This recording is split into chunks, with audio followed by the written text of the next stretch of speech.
Good morning everyone, welcome आपका in commerce class rings में। मैं असलम मंसूरी। आज मेमोरेंडम रिवैल्यूएशन अकाउंट के बारे में हम पढ़ेंगे।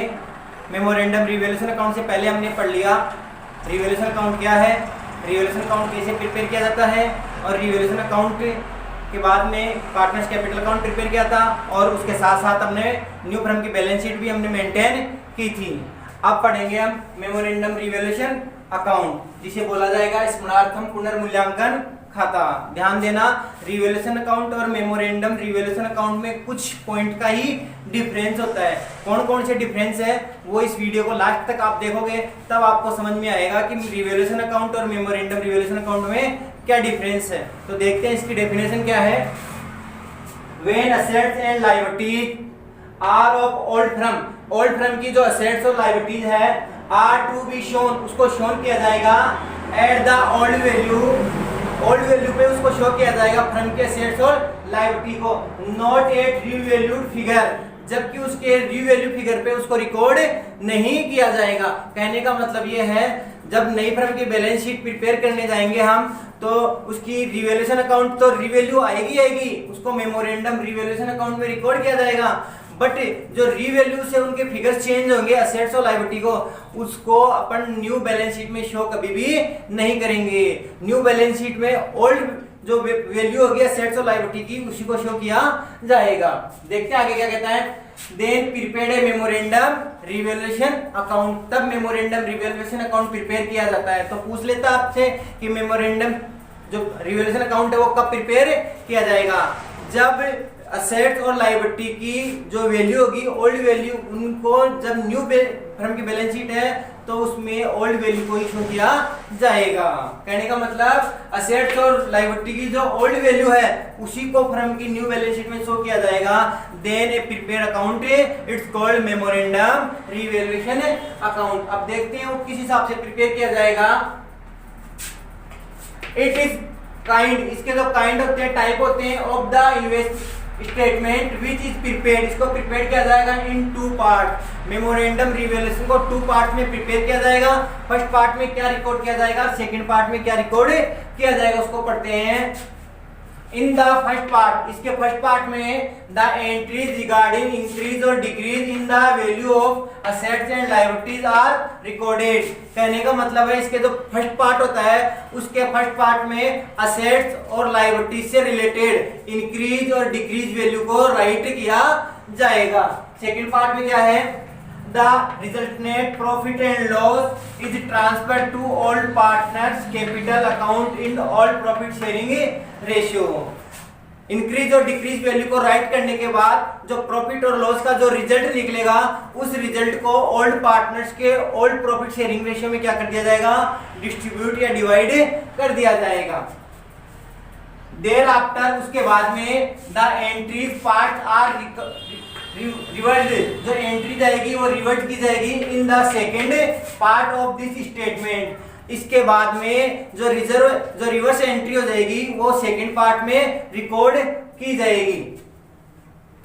द रिजल्टेंट, जो रिजल्ट आएगा प्रॉफिट और loss second part in transfer to capital account of the old partners including the new partner in new profit sharing ratio. कहने का मतलब ये है, दोबारा देखना शॉर्ट में, कि मेमोरेंडम रिवैल्यूएशन अकाउंट कब प्रिपेयर किया जाएगा, जब असेट्स और लायबिलिटी की वैल्यू को कोई चेंज नहीं किया जाएगा। इसके दो पार्ट होते हैं। फर्स्ट पार्ट में असेट्स और लायबिलिटी से की वैल्यू से जो इंक्रीज और डिक्रीज वैल्यू होगी उसको रिकॉर्ड किया जाएगा, और उससे जो प्रॉफिट और लॉस होगा उसको ओल्ड पार्टनर में डिस्ट्रीब्यूट कर दिया जाएगा। अब बात आती है सेकंड पार्ट की, कि सेकंड पार्ट में क्या रिकॉर्ड करेंगे। सेकंड पार्ट में जो प्रॉफिट आया था, जो प्रॉफिट होता उसी प्रॉफिट को सेकंड पार्ट में न्यू पार्टनर सहित न्यू प्रॉफिट शेयरिंग रेशियो में डिवाइड कर दिया जाता है। तो आगे देखते हैं कि इसका फॉर्मेट किस हिसाब से प्रिपेयर होगा और किस हिसाब से इसकी एंट्रियां होगी। तो इसके फॉर्मेट की बात कर रहे हैं कि फॉर्मेट कैसे प्रिपेयर किया जाएगा। जिस हिसाब से या जिस प्रकार से हम रिवैल्यूएशन अकाउंट प्रिपेयर किया था सेम फॉर्मेट है मेमोरेंडम रिवैल्यूएशन अकाउंट का। और जिस हिसाब से रिवैल्यूएशन अकाउंट में इंक्रीज और डिक्रीज असेट्स और लायबिलिटी की वैल्यू को रिकॉर्ड कर रहे थे, उसी हिसाब से मेमोरेंडम रिवैल्यूएशन में असेट्स और लायबिलिटी की वैल्यू की इंक्रीज और डिक्रीज को राइट किया जाएगा। तो हमारे पास जो 4 आइटम थे, increase of assets, decrease of asset, increase of liability, decrease of liability, उनको इसमें राइट किया जाएगा। तो एज इट जैसे हमने बताया था कि मेमोरेंडम रिवैल्यूएशन के 2 पार्ट होते हैं। फर्स्ट पार्ट में तो इंक्रीज और decrease value of assets and liability को रिकॉर्ड किया जाएगा। तो हमारे पास है इंक्रीज ऑफ एसेट्स। अब एसेट्स इंक्रीज होगी तो प्रॉफिट होगा, प्रॉफिट को क्रेडिट करेंगे तो ये हो गया हमारा बाय इंक्रीज या एसेट्स इंक्रीज वैल्यू, और डिक्रीज ऑफ एसेट्स लॉस हो गया, उसको डेबिट में राइट कर देंगे टू एसेट्स डिक्रीज। अब बात करते हैं इंक्रीज ऑफ लायबिलिटी। जब लायबिलिटी इंक्रीज होगी तो लॉस होगा, लॉस को डेबिट में रिकॉर्ड किया जाएगा टू लायबिलिटी इंक्रीज। और डिक्रीज ऑफ लायबिलिटी, जब लायबिलिटी डिक्रीज होगी तो बिजनेस को प्रॉफिट होगा, प्रॉफिट को क्रेडिट में राइट किया जाएगा बाय लायबिलिटी।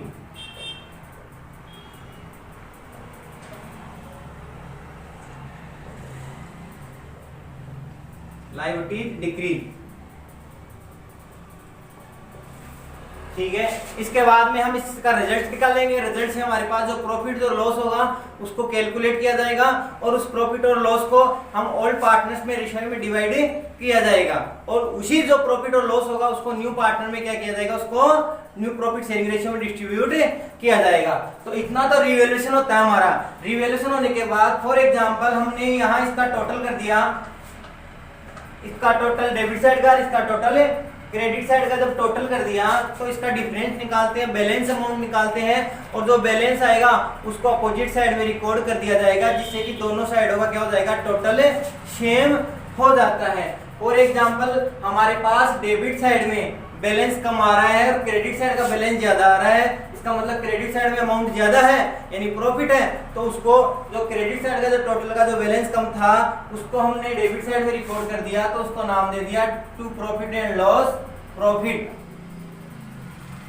प्रॉफिट को नाम दे दिया हमने और उसको राइट कर दिया। इसके राइट करने के बाद ये हो गया हमारा एक फर्स्ट पोर्शन। अब सेकंड पोर्शन में क्या करते हैं हम, सेकंड पोर्शन में ये होता है हमारा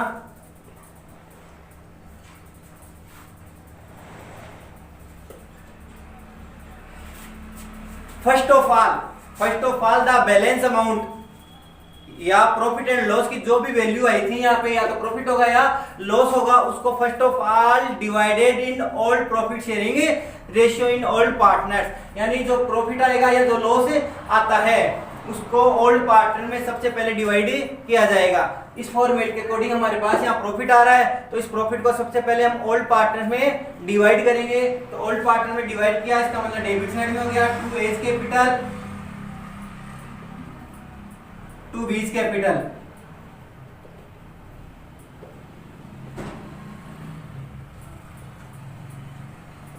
इसको हमने ओल्ड पार्टनर में हमने क्या कर दिया, डिवाइड कर दिया, ए और बी में डिवाइड कर दिया, एज्यूम कर लिया कि सी एंटर हो रहा है। अब इसी प्रॉफिट को, जो ये प्रॉफिट बच रहा है, उसको हमें क्रेडिट साइड में न्यू प्रॉफिट शेयरिंग रेशियो में विद न्यू पार्टनर के साथ क्या कर दिया जाएगा, डिस्ट्रीब्यूट कर दिया जाएगा। जो प्रॉफिट अमाउंट आया था या जो लॉस अमाउंट आया है उसी अमाउंट को तो यहाँ कर दिया जाएगा बाई एज कैपिटल अकाउंट,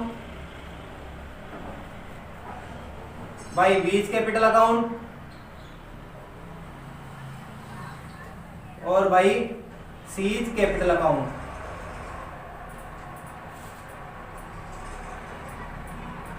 और दोनों का डेबिट का और क्रेडिट का टोटल इक्वल आएगा। क्यों इक्वल आएगा? क्योंकि हमने फिगर अमाउंट को ही डिवाइड किया, जो हमारे पास बैलेंस फिगर थी ना, बैलेंस अमाउंट का, उसी को हमने या तो प्रॉफिट बैलेंस है या लॉस है बैलेंस, उसी को डिवाइड किया जाएगा यहाँ पे। ये तो हमारे पास ओल्ड रेशियो में होगी और ये हमारे पास हो गई न्यू प्रॉफिट शेयरिंग रेशियो में हो गई। अगर सडनली या अगर हमारे पास लॉस आता है तो लॉस को फर्स्ट ऑफ ऑल यहाँ पे क्रेडिट साइड में ओल्ड पार्टनर में डिवाइड किया जाएगा और उसके debit side opposite side new partner में डिवाइड किया जाएगा। तो ये तो हुआ इसका फॉर्मेट और ये हुई इसकी कॉस्टिंग की। कॉस्टिंग किस हिसाब से होती है? अब बात करते हैं हम एंट्रीज की मामले की कि एंट्री कैसे की जाएगी। तो एंट्री भी वही है इसमें कि ये कह रहा है मेमोरेंडम रिवैल्यूएशन अकाउंट डेबिट, तो इन दोनों को एक साथ कर देंगे हम, memorandum revaluation account debit to assets और टू लायबिलिटीज। अब क्रेडिट साइड पे उठा लेते हैं, क्रेडिट को इन दोनों को एक साथ राइट कर देंगे, assets account debit, liability account debit to memorandum revaluation account. अब बात आती है हमारे पास जो प्रॉफिट आया, ये इस प्रॉफिट को सबसे पहले हमने डिस्ट्रीब्यूट डेबिट साइड में किया, तो इसकी एंट्री होगी प्रॉफिट होने पर memorandum revaluation account debit to A's capital to B's capital, या memorandum revaluation account debit to old partners capital account. और अपोजिट साइड में एंट्री होगी new partners capital account debit to memorandum revaluation account, यानी A's capital account debit, B's capital account debit, C's capital account debit to memorandum revaluation account. तो अब हम इसकी एंट्रियां करते हैं, देखते हैं। तो अब मेमोरेंडम रिवैल्यूएशन की कौन कौन सी एंट्रियां होगी, उन एंट्रियों को देखते हैं। पहला है हमारे पास फॉर प्रॉफिट, जब प्रॉफिट होगा तो उसकी क्या एंट्री हो जाएगी, जब प्रॉफिट होगा तो उसकी एंट्री होगी हमारे पास memorandum revaluation account debit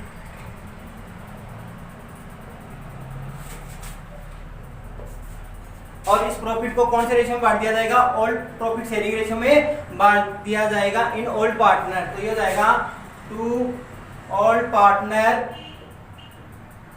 capital account.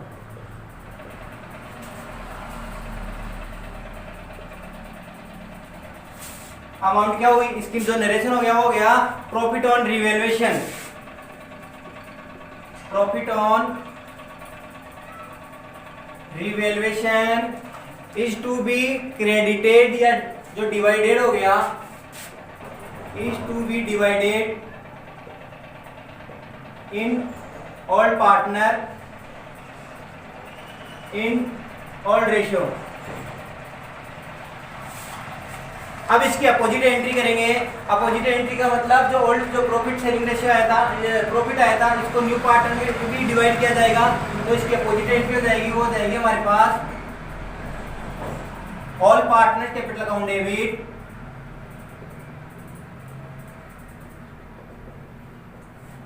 All partners capital account debit to memorandum revaluation account.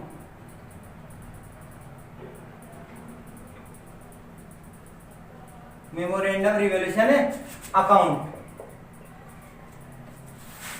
इसको कर दिया profit transfer to revaluation, profit transfer to revaluation. जो रिवैल्यूएशन पे जो प्रॉफिट आया था, मेमोरेंडम रिवैल्यूएशन पे प्रॉफिट आया था, उसको हमने क्या कर दिया, यहाँ पे ट्रांसफर कर दिया। अब देखते हैं इसके अपोजिट साइड कि हमारे पास फॉर लॉस की एंट्री हो जाए, और लॉस की जब एंट्री होगी तो इसकी अपोजिट एंट्री हो जाएगी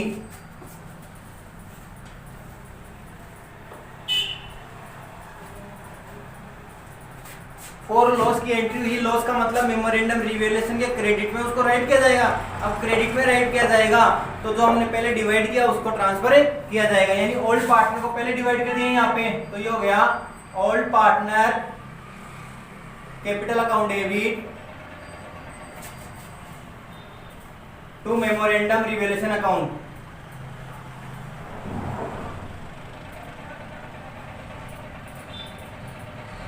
मेमोरेंडम रिवैल्यूएशन अकाउंट, ये हो गया loss on revaluation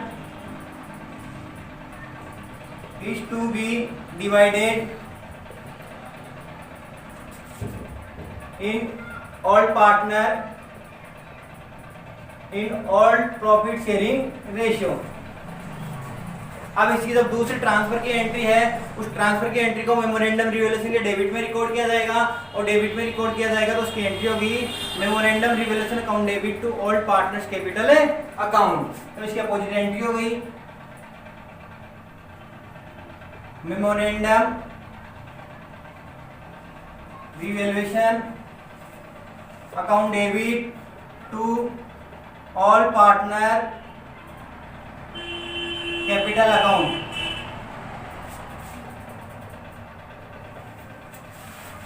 loss transfer to revaluation account,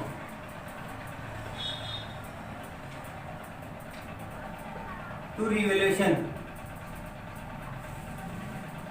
जो रिवैल्यूएशन पे तो लॉस आया था उसको हमने ट्रांसफर कर दिया।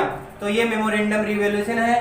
रिवैल्यूएशन और मेमोरेंडम रिवैल्यूएशन में सिर्फ यही फर्क था कि रिवैल्यूएशन में तो जो रिवैल्यू आती है उसी को न्यू बैलेंस शीट में लिखा जाता है एसेट्स और लायबिलिटी को, और मेमोरेंडम रिवैल्यूएशन में क्या होता है कि जो डिफरेंट आएगा, जो प्रॉफिट और लॉस आएगा उसको दोनों साइड डिवाइड करना पड़ेगा मेमोरेंडम रिवैल्यूएशन के, और पुरानी जो ओल्ड वैल्यू है ओल्ड वैल्यू को ही न्यू बैलेंस शीट में असेट्स और लायबिलिटी की वैल्यू को रिकॉर्ड किया जाएगा। मेमोरेंडम रिवैल्यूएशन के बारे में पढ़ा, उसकी एंट्रियां पढ़ ली कि मेमोरेंडम रिवैल्यूएशन कब प्रिपेयर किया जाता है।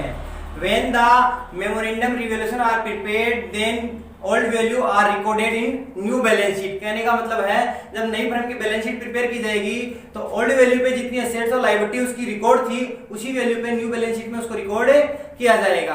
अब बात हमारे सामने ये आ रही है कि ऐसे कौन से आइटम है, ऐसे कौन से ट्रांजैक्शन है जिनको मेमोरेंडम रिवैल्यूएशन अकाउंट बनाने के बाद भी नई फर्म की बैलेंस शीट में चेंज किया जाएगा।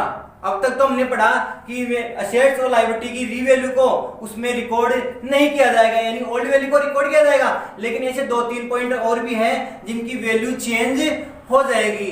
देखते हैं ऐसे कौन से पॉइंट है जिनकी मेमोरेंडम रिवैल्यूएशन अकाउंट प्रिपेयर करने के बाद भी नई फर्म की बैलेंस शीट में उनकी वैल्यू चेंज होती है।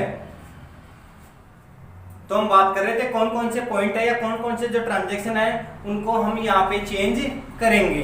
तो देखते हैं, पॉइंट टू बी नोटेड, ये पॉइंट आप नोट करना, ध्यान रखना कि जब मेमोरेंडम रिवैल्यूएशन अकाउंट प्रिपेयर किया जाता है तो बैलेंस शीट में किस किस को चेंज किया जाएगा और कौन से आइटम को चेंज नहीं किया जाएगा। Under this case in balance sheet, कौन से केस में? मेमोरेंडम रिवैल्यूएशन केस में। बैलेंस ऑफ कैश और बैंक, जो ओल्ड बैलेंस शीट रहेगी ओल्ड बैलेंस शीट में कैश बैलेंस रहेगा और बैंक का बैलेंस रहेगा, आर चेंज्ड, इनके बैलेंस को चेंज किया जाएगा, क्योंकि जब न्यू पार्टनर को बिजनेस में एंटर होता है तो वो बैंक या कैश के रूप में अपना पैसा लेकर आता है, तो वहां पे प्लस माइनस होकर यहाँ पे उसका कैश और बैंक का चेंज हो जाएगा। Balance of capital accounts of the partners are changed, जो भी ओल्ड पार्टनर्स थी उनकी जो ओल्ड पार्टनर्स की कैपिटल थी वो न्यू फर्म की कैपिटल में कन्वर्ट हो जाएगी और वो कैपिटल क्या हो जाएगी? चेंज हो जाएगी, क्योंकि ओल्ड पार्टनर्स के कैपिटल के लाने के बाद या ओल्ड पार्टनर की कैपिटल होने के बाद बिजनेस स्टार्ट रहता है और कई एक्टिविटीज रहती है, तो उनकी एक्टिविटीज होने के साथ साथ जो ओल्ड पार्टनर्स की कैपिटल या तो ग्रोथ होती है या डाउन होती है, तो जो ग्रोथ और डाउन हुई तो वो न्यू जो रीवैल्यू आएगी उस रीवैल्यू को यहाँ पे रिकॉर्ड किया जाएगा, यानी ये कैपिटल अकाउंट भी चेंज हो जाएगा। रिजर्व एंड सरप्लस, जो बैलेंस शीट में ओल्ड बैलेंस शीट में रिजर्व और सरप्लस रहेंगे, यानी अनडिस्ट्रीब्यूटेड प्रॉफिट होगा या लॉस होगा, उसको हम ट्रांसफर कर देंगे पार्टनर्स कैपिटल अकाउंट में। Are transfer to capital account of old partner, कहने का मतलब वही हो गया, रिजर्व एंड सरप्लस को अनडिस्ट्रीब्यूटेड प्रॉफिट को या लॉस को ओल्ड पार्टनर्स कैपिटल अकाउंट में ट्रांसफर कर दिया जाएगा। रिमेनिंग असेट्स, इसके बाद में जो असेट्स बच रही है एंड लायबिलिटी जो बच रही है will be shown at book value, यानी कौन सी वैल्यू पे रिकॉर्ड किया जाएगा? ओल्ड वैल्यू पे ही उसको रिकॉर्ड किया जाएगा। तो कहने का मतलब है कौन कौन से आइटम चेंज होंगे? एक तो कैश और बैंक, ये ट्रांजैक्शन है, ये न्यू फर्म की बैलेंस शीट में चेंज होगा। एक पार्टनर जो कैपिटल है वो पार्टनर्स की कैपिटल न्यू फर्म की बैलेंस शीट में चेंज होगी। तीसरा है रिजर्व एंड सरप्लस, इसको ओल्ड पार्टनर्स की कैपिटल अकाउंट में डिवाइड कर दिया जाता है, तो इसको रिकॉर्ड नहीं किया जाएगा। और इसके बाद जो असेट्स बच रही है, जो लायबिलिटीज बच रही है, उनको चेंज नहीं किया जाएगा, ओल्ड वैल्यू पे उनको शो किया जाएगा। तो आज के टॉपिक पे इतना डिस्कस काफी है। उम्मीद है आपको मेमोरेंडम रिवैल्यूएशन आपको अच्छी तरीके से समझ में आ गया होगा। इसके बाद में हम मेमोरेंडम रिवैल्यूएशन से रिलेटेड एक क्वेश्चन को सोल्व करेंगे, तो आगे भी ऐसे वीडियोस देखते रहें। अगर आपने मेरे यूट्यूब चैनल को सब्सक्राइब नहीं किया तो सब्सक्राइब करें और साथ ही साथ बेल आइकन को भी पुश करें, जिससे कि आपको समय समय पर डाले गए वीडियोस के नोटिफिकेशन अवेलेबल हो सके। Thank you.